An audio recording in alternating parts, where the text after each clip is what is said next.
Recently, Netflix premiered a new documentary called The Tinder Swindler. It was all about a con man named Shimon Hayut who had allegedly met several women on Tinder and then swindled a bunch of money from them. In total, he probably took millions of dollars after he catfished them into thinking that he was the son of an Israeli diamond tycoon. However, since the release of the documentary, he has officially been banned from Tinder. The company said in a statement to Variety magazine, "We have conducted internal investigations and can confirm Simon Lviv is no longer active on Tinder under any of his known aliases.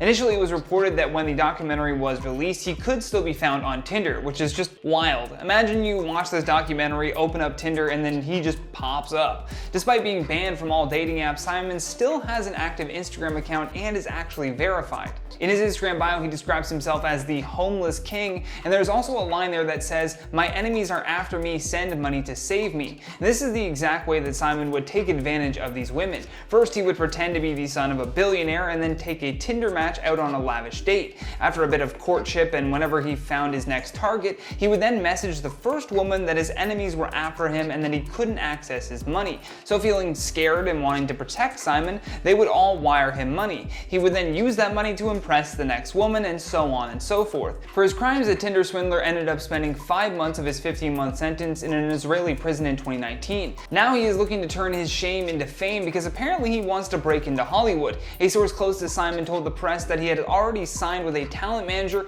and plans on writing a book, starring on a dating show, and even hosting a dating podcast, because we need more of those. What is this dating show going to be? Con Man Island, pros versus cons? Is that where a bunch of people with their lives together try to see if they can get fooled into loving a con man? I mean, just my ideas for this criminal, strange attempt at flipping the script. This man ran a Ponzi scheme of using one woman's massive loans to pay for another woman's dates, just so that she could pay for another woman's dates. All in, he probably swindled over $10 million from these victims before he was finally arrested in 2019. And as time goes on, more and more people come forward with their stories. Recently, a woman revealed to the Daily Mail about how she became one of his first victims and was left facing years in prison after he had conned her into using a stolen credit card. Courtney Simmons Miller from Cambridge had met Simon in 2008 when she was 19 and living in Cyprus. She described the exact same things that the victims said in the Netflix documentary about how he made them feel. She said that she was 100% under his spell and felt like Simon was her soulmate in friend form. The pair became friends when they worked together in a shopping mall in the coastal city of Limassol. However, it didn't take long before Simon started his con.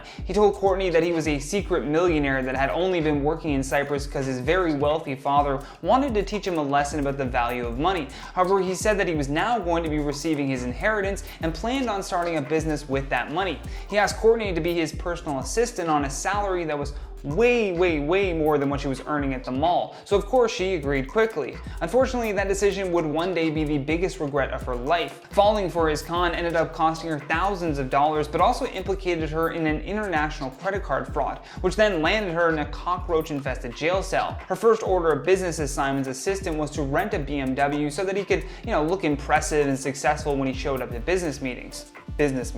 She ended up putting the car in her own name because Simon claimed to not have an international driver's license. He then gave her the credit card details to make the transaction, but it turns out that credit card had been stolen in Israel. They both get arrested and after being strip searched, spend 3 weeks in police custody. Courtney described the conditions and said, "The cell was disgusting. There were cockroaches everywhere. There were no doors on the showers or toilets, and the loo itself was just a hole in the floor." What's crazy though is that both of them had their passports confiscated, but Simon still managed to somehow flee the country, which resulted in the police telling Courtney that she was now going to be facing the punishment for his crimes as well. Courtney said that the experience was horrific and that he just left her to take the fall for everything. Courtney was facing 7 years behind bars. Her family eventually had to pay more than $19,000 for lawyer fees before she was finally acquitted after 2 years. I'd love to hear your thoughts on all this though, because that's all the time that we have for today. So stay classy, and I'll see you in the next one.